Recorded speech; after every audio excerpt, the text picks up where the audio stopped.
Hello everyone, my name is Aditya Malik. I welcome you all to Saint Peter's Law Academy. आज का जो topic हम लोग डिस्कस करने वाले हैं, सीयूईटी 2025 का एग्जाम आपका जो नेक्स्ट 2 मंथ्स में होने वाला है, वहां पे जो क्वांट का सेक्शन आपके पास आता है, जैसे डीयू एलएलबी अगर आप एग्जाम दे रहे हैं या फिर उसका पेपर कोड होता है सीओक्यूपी 11। ये वीडियो साथ ही हेल्पफुल होने वाली है सीयूटी यूजी वाले लोगों के लिए भी, क्योंकि वहां पे भी आपके पास मैथ्स का सेक्शन आता है। ठीक है, दोनों ही एनटी करा रही है, तो आपको समझना क्या है। देखिए, हम दोनों चीजें डिस्कस करने वाले हैं। 2024 का क्वेश्चन पेपर जो कि आपके पास हुआ था, उसमें क्या क्या आपके पास चेंजेस थे यहाँ पे, और 2023 का जो आपके पास एग्जाम हुआ था सीयूटी पीजी का, वहां पे आपके पास किस तरह से क्वेश्चंस पूछे गए थे। अब सारी चीजों को समझते हुए हमें एक चीज को समझना है कि जो मैथ्स का सेक्शन होता है, वहां पे आपके पास कितना इंपॉर्टेंस है उसके लिए। ठीक है, ये डिस्कस करने वाले हैं हम लोग इसी वीडियो में कि आपके पास जो भी सिलेबस है उसे कैसे कवर करना है, फर्स्ट में किस चैप्टर को करना चाहिए और सेकंड चैप्टर आपके पास क्या होने वाला है। मतलब जब भी आप बुक देखते हैं तो वहां पे होता है आपके पास नंबर सीरीज करके फर्स्ट चैप्टर होता है। नंबर सीरीज को कभी भी फर्स्ट में नहीं करते। जो ये बुक हमने बनाई है, अगर आपको बुक दिख रही है यहाँ पे, इसमें मैंने दो टाइप से इसको किया है।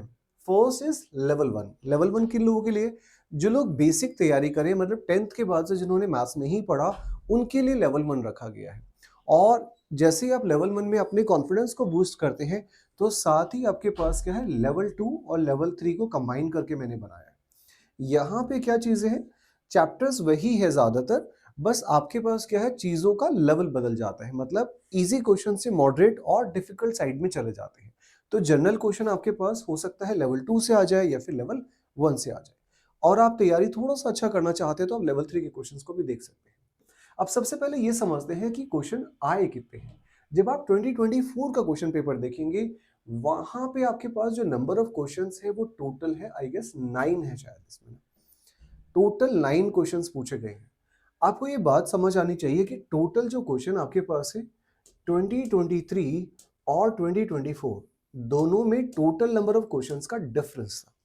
जब हम 2023 की बात करते तो यहाँ पे टोटल 100 क्वेश्चंस पूछे गए थे, और उन 100 क्वेश्चन में से आपके पास ऑलमोस्ट 22 या 23 के आसपास क्वेश्चन मैथ्स से पूछे गए थे।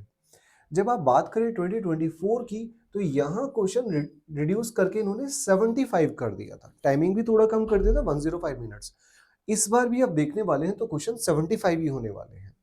अब इस 75 क्वेश्चंस में से इन्होंने कितने क्वेश्चंस मैथ्स के पूछे, ऑलमोस्ट 9 क्वेश्चन के आसपास जो है इन्होंने मैथ्स से पूछे। कई बार क्या होता है कि हम क्लोक को मान लेते हैं, क्लोक या कैलेंडर को मैथ्स का सेक्शन होता है, बट मैं जनरली उसको रीजनिंग में ही आता है तो उसको रीजनिंग के हिसाब से कंसिडर करते हैं। जो प्रॉपर मैथ्स से क्वेश्चन पूछे वो आपके पास 9 क्वेश्चंस यहाँ पे पूछे गए हैं। तो सिग्निफिकेंटली रिड्यूस कर दिया उन्होंने मैथ्स का पोर्शन। लेकिन जैसे रिड्यूस कर दिया, लेकिन इससे इंपॉर्टेंस कम नहीं हो जाती। मतलब यहाँ पे जो 9 क्वेश्चन है, सारे के सारे इजी क्वेश्चंस थे। तो ज्यादातर लोग, जिन लोगों का सिलेक्शन हुआ, वो 9 क्वेश्चन में से 8 क्वेश्चन या 7 क्वेश्चन को करेक्ट करके आगे बढ़े। तो वो क्वेश्चन आपके पास कंफर्म मार्क्स बनाते हैं और आपके स्कोर को बूस्ट करते हैं। जैसे आपको पता होगा कि हर एक क्वेश्चन 4 मार्क्स का होता है और नेगेटिव मार्किंग के लिए -1 होता है। तो फॉर सपोज मैंने कहा 9 में से आपने 8 क्वेश्चन भी कर लिया, तो 8 4 से आपके पास हो गया 32 मार्क्स। तो 32 मार्क्स बहुत ज्यादा मैटर करते हैं किसी भी चीज में आपके पास, उसमें एग्जाम को क्वालिफाई करने के लिए या डिस्क्वालीफाई करने के लिए। मैं बार बार इस चीज को बोलता हूं कि दो सब्जेक्ट आपके पास ऐसे हैं जो आपके एग्जाम को डिसाइड करते हैं। First is maths, second one is English. Reasoning सभी को ज्यादातर आती है, इजी सब्जेक्ट होता है, तो सब लोग करके आते हैं। दूसरा जीएस आपके पास आता है। जीएस का क्या है कि जीएस में ऐसा होता है कि कंफर्म मार्क्स नहीं होते। जीएस का सिलेबस थोड़ा, मतलब एक तरीके से मान लीजिए ब्रॉडर टर्म्स में होता है। तो जीएस के मार्क्स आपको कंफर्म नहीं होते, आप कितना भी ज्यादा उसको पढ़ लीजिए, तब भी आप श्योर श्योर ये नहीं बोल पाएंगे कि यहीं से क्वेश्चन आ जाएगा। लेकिन जो मैथ्स के मार्क्स होते हैं, या जिसको आप क्वांट बोलते हैं, वो आपके पास कंफर्म मार्क्स होते हैं। अगर आपके पास उन्होंने, आप प्रैक्टिस करते हैं तो सही तरीके से उसको टोटल आप 9 में नहीं बोलो तो 8 तो एटलीस्ट कर सकते हो उसमें से। देखेंगे कैसे इजी वाले क्वेश्चन पूछे गए। अब सबसे जरूरी चीज तो आपके पास ये कि भाई स्टार्ट कहां से करें। जब आपने मैथ्स की तैयारी करनी है, तो कौन सा टॉपिक हम सबसे पहले डिस्कस करें। मैं बुक में हमेशा आपके पास परसेंटेज को फर्स्ट प्रायोरिटी रखता हूं। क्यों? अगर आप पहले मुझसे जुड़े हुए हैं, आपको पता है परसेंटेज और रेशो, ये दोनों टॉपिक एक साथ ही हम ले सकते हैं, फर्स्ट प्रायोरिटी में होने चाहिए। दोनों ही बेसिक फाउंडेशन का काम करते हैं। जब भी आप चैप्टर पढ़ते हैं प्रॉफिट लॉस, वहां भी आपके पास परसेंटेज और रेशियो ही आता है। जब आप चैप्टर पढ़ेंगे सिंपल इंटरेस्ट, कंपाउंड इंटरेस्ट, वहां भी आपके पास परसेंटेज और रेशियो की कहानी चल रही होगी। जब आप चैप्टर पढ़ेंगे पार्टनरशिप, पूरा पूरा आपके पास सारा रेशियो बेस्ड होता है। जब आप चैप्टर पढ़ेंगे time and work, that is all about ratio वाली चीजें। यहाँ पे एक चैप्टर आपके पास है प्रॉफिट लॉस, वो भी पूरा का पूरा परसेंटेज और रेशियो बेस्ड। तो ये दो चैप्टर, इस पे सबसे ज्यादा आपको टाइम लगाना चाहिए। इन पे टाइम लगाने के साथ साथ आपको ये भी होगा कि भाई परसेंटेज में क्या चीजें पढ़नी है। परसेंटेज के अंदर जो फ्रैक्शन वाली चीजें आती है, फ्रैक्शन आपको पता होना चाहिए। फ्रैक्शन का क्या मतलब होता है, अगर कहीं बोला 60%, तो इस 60% को आपने देख के तुरंत 3/5 समझ आना चाहिए। तो ये बेसिक चीजें होती है जो टूल्स की तरह काम करते हैं बाकी आने वाले चैप्टर्स में। आप पहले नंबर सीरीज या नंबर सिस्टम को कभी मत पढ़िए। नंबर सिस्टम पढ़ेंगे तो आपके पास क्या है कि वो कॉन्फिडेंस को बूस्ट नहीं करेगा किसी भी सेंस में। आपको पहले ही मैथ्स का डर है, तो स्टार्ट कहां से करना है, परसेंटेज से। अगर आप और बेसिक करना चाहते हैं तो थोड़ा बहुत सिंप्लीफिकेशन कर सकते हैं। जैसे इसमें आपके पास है मैथ्स के बेसिक रूल जो बोर्ड मार्क्स के बेसिस पे होते हैं। तो ये दो चैप्टर आपको इंपॉर्टेंट लेके चल रहे हैं। थोड़ा कैलकुलेशन को सही करना चाहते हैं तो आपने सिंप्लीफिकेशन पे फोकस करना है। उसके बाद आप कोई भी चैप्टर उठाइए, सारे इंपॉर्टेंट है। जैसे आप एवरेज यहाँ पे देखेंगे, एवरेज भी उतना इंपॉर्टेंट है। आप जब एवरेज करने जाएंगे तो यहाँ पे मैं इसको प्रायोरिटी में सेकंड नंबर दे देता हूँ, क्योंकि एवरेज का यूज भी बहुत जगह होता है। बहुत सारे चैप्टर्स में आपके पास एवरेज की बात आती है। थर्ड अगर हम बात करें तो आपके पास हो सकता है कि आपको सिंपल इंटरेस्ट होगा। देखो कंपाउंड वाला हल्का सा 2-3 कॉन्सेप्ट उसमें ज्यादा है, लेकिन सिंपल इंटरेस्ट में थोड़े कॉन्सेप्ट कम है। तो आप इसको स्टार्ट कर सकते हैं थर्ड प्रायोरिटी के हिसाब से कि भाई सिंपल इंटरेस्ट को पढ़ लेते हैं। जैसे ऐसा ही आ जाएगा तो आपको सीआईबी फिर समझ आने लगेगा। इसके बाद अगर आप पढ़ना चाहते हैं तो फिर उसके बाद आप जो है यहां से स्टार्ट करें टाइम स्पीड डिस्टेंस या फिर time and work. Fourth number पे आप रख सकते हैं टाइम एंड वर्क। जैसे आप टाइम एंड वर्क करेंगे तो उसके साथ साथ में आपका पाइपिंग सिस्टम साथ भी हो जाएगा, क्योंकि दोनों की कॉन्सेप्ट सेम है। जो चीज आप टाइम एंड वर्क में यूज करते हैं वही पाइपिंग सिस्टम में चल रहा होता है। बस क्योंकि एक पाइप जो लीकेज वाला पाइप होता है उसको हम नेगेटिवली एफिशिएंसी के साथ बोल देते हैं। अगर आप वीडियो में पहले से जुड़े हुए हमारे साथ तो आपको कॉन्सेप्ट पता होगा कि कैसे हम इसको नेगेटिव एफिशिएंसी के बेसिस पर लेके चलते हैं। ठीक है, तो फोर्थ प्रायोरिटी भी आपके पास ही हो गया। फिफ्थ अगर आपको कोई चैप्टर करना है तो आप उसको पार्टनरशिप को कर सकते हैं। एक क्वेश्चन आया था लास्ट टाइम भी और बहुत इजी वाला था। इजी सा चैप्टर होता है, मुश्किल से आप आधे घंटे 40 मिनट में पूरे चैप्टर के कॉन्सेप्ट को रिवाइज कर सकते हैं। और बाकी तो कुछ क्वेश्चन आपको करने हैं बस। सिक्स नंबर पे अगर मैं बोलूं तो आपने करना चाहिए profit and loss. Profit loss अपने आप में थोड़ा बड़ा कॉन्सेप्ट होता है, थोड़े ज्यादा कॉन्सेप्ट है इससे, लेकिन क्योंकि इंपॉर्टेंट है हर बार यहां से क्वेश्चन आता ही आता है तो इसको आप स्किप नहीं कर सकते। सेवंथ नंबर पे अगर आप बात करें तो आपके पास टाइम स्पीड डिस्टेंस। ठीक है, तो टोटल मैंने बोला जैसे ही आप टाइम स्पीड डिस्टेंस करेंगे तो ट्रेन अपने आप ऑटोमेटिकली उसी के साथ इंक्लूड हो जाएगा।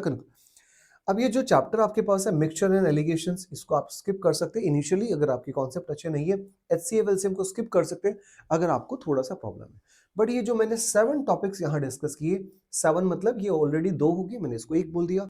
इस टाइप से आपको करना चाहिए, यही सीक्वेंस आपका होना वाला है। ठीक है, तो क्वांट में अगर आप थोड़ा भी चीजों को करना चाहते हैं, अपने मार्क्स को इंप्रूव करना चाहते हैं, तो हमारा एक कोर्स है जहां पे आप ज्वाइन कर सकते हैं। कुछ यूट्यूब पे भी फ्री क्लासेस है, जैसे कि मैंने बहुत सारी चीजें डिस्कस की है वहां पे।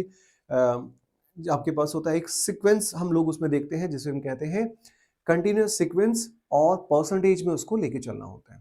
Percentage change, percentage increase, percentage decrease. ठीक है, सक्सेसिव जिसको हम बोलते हैं। डेरिवेशन, ऐसे डेविएशन का भी कॉन्सेप्ट होता है जो एवरेज में आपके पास है, उसको भी आप देख सकते हैं। वहां से आपके पास थोड़ी सी बेसिक अंडरस्टैंडिंग बनेगी। कैसे चीजों को मल्टीप्लाई करते हैं 11 से, कैसे मल्टीप्लाई करते हैं 5 से, कैसे डिवाइड करते हैं 5 से, वो सारी चीजें आपको डिस्कस की गई है। वो आपकी पूरी कैलकुलेशन में हेल्प करने वाली है, तो उसे आप जाके देख सकते हैं। मैंने बोला फिर से वापस मैं बता दूं, फर्स्ट लेवल है उन लोगों के लिए जो बिल्कुल 10th के बाद से मैथ्स नहीं पढ़े, वो कम से कम फर्स्ट लेवल को तो पहले कंप्लीट करें, तो आप 9 में से 4 to 5 क्वेश्चन इजिली अटेम्प्ट कर पाएंगे। सेकेंड जो आपके पास है लेवल 2, वो भी इजी है। वहां पे आप चीजों को हल्का सा, बस कैलकुलेशन और लैंग्वेज आपके पास थोड़ी थोड़ी आने लगी, बहुत बेसिक से चेंज होगा। थर्ड जो चीज है वो आपके पास लेवल 3 है। अब इस बुक में कुछ चैप्टर्स है जो आपको नहीं करने हैं, जैसे कि मैंने बुक बनाई है बेसिकली लॉ एंट्रेंस के लिए, तो क्लैट को भी टारगेट किया गया है इसमें। क्लैट के लिए इसमें कुछ चीज़ें रखी गई है, वो आपको नहीं देखनी, जैसे डेटा इंटरप्रिटेशन और chapter based case slate DI. ये पूरा जो है, ये पूरा आपके पास क्लैट में आता है। बाकी डीवीएलएलबी या सीयूटी यूजी या पीजी एग्जाम्स के लिए आपको इसकी जरूरत नहीं। ठीक है, अब हम बस ये देख लेते हैं कि भाई आपके पास प्रीवियस ईयर क्वेश्चन पेपर में किस टाइप से क्वेश्चंस आए। जैसे मैंने बोला टोटल 9 क्वेश्चंस यहाँ से पूछे गए थे। एक तो क्वेश्चन को हम डिस्कस कर लेते हैं, जैसे ये क्वेश्चन है। ठीक है, अब ये क्वेश्चन के लिए आपको बस एक कॉन्सेप्ट पता होना चाहिए। जैसे मैं सॉल्व करने के लिए लिख देता हूँ, इधर से आपके पास 6:5, दिस इज व्हाट, स्पीड का रेशियो। डायरेक्ट आप इससे बोल सकते हैं टाइम का रेशियो क्या होगा, 5:6। इस 1 के गैप की वैल्यू आपको दे रखी है 10 मिनट्स। एक पर्सन जो है वो 10 मिनट्स लेट हो गया, इनिशियल टाइम ले रहा था 5 यूनिट्स, न्यू टाइम ले रहा है 6 यूनिट्स, गैप कितने का है 1, 1 इक्वल्स टू 10। किस चीज का टाइम पूछा है, यूजुअल टाइम। यूजुअल मतलब इनिशियल टाइम, तो 5 की वैल्यू आपको पता करनी, 1 इक्वल्स टू 10 तो 5 इक्वल्स टू 50। ये 10 सेकंड में आप इस क्वेश्चन को कर सकते थे। कब, जब आपको कॉन्सेप्ट पता है। कौन सा कॉन्सेप्ट, सिंपल सा, बस यही बात पता करनी थी। जब भी डिस्टेंस वाले कॉन्सेप्ट में स्पीड और टाइम का रिलेशन बताया जाता है, तो ये दोनों चीजें आपस में ऑपोजिट रेशियोज में होती है। कब, जब डिस्टेंस को सेम रखना होता है। ठीक है, ये हमने डिस्कस किया हुआ है, वहां पे आप उसको देख सकते हैं। मैंने क्या बोला, जब भी डिस्टेंस को कांस्टेंट या सेम रखना है तो स्पीड और टाइम का रेशियो आपस में क्या होता है, ऑपोजिट रेशियोज होते हैं। स्पीड का रेशियो हमें पता था 6:5, कहां से पता चलता है, यहां से। मैंने बोला walking 5/6 of his usual speed.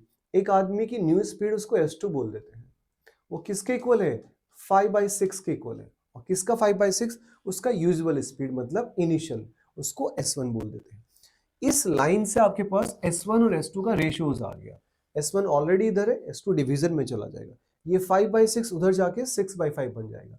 ये रेशियो आपको डायरेक्ट पता चल जाएगा। अदरवाइज हम यहीं से देख सकते थे, 5/6 बोला गया है तो 6 क्या है, बेस है। बेस मतलब इनिशियल वैल्यू है, तो इनिशियल स्पीड है 6 और न्यू स्पीड क्या हो गई है 5। तो 6 से कोई चीज 5 हो जा रही है तो टाइम क्या होगा, 5 से 6। कितना ज्यादा यूनिट लेने लगा 1। इस 1 की वैल्यू कितना दे रखा है 10 मिनट्स, तो 1 इक्वल्स टू 10, 5 इक्वल्स टू 50। आपसे न्यू टाइम पूछा होता तो आप 6 की वैल्यू निकाल देते, जो कि 60 मिनट्स हो जाता। ठीक है, ये सारे कॉन्सेप्ट हमने किए हुए। आई गेस ये वीडियो आपके लिए हेल्पफुल रहेगी। अगर आप किसी भी तरह की एग्जाम की तैयारी करें, सीयूटी, यूजी या पीजी, ये आपको हेल्प करने वाली है। और साथ ही हम लोगों ने मॉक टेस्ट की एक सीरीज बनाई है, आप चाहे तो उसको ज्वाइन कर सकते हैं। Thank you very much, have a nice day.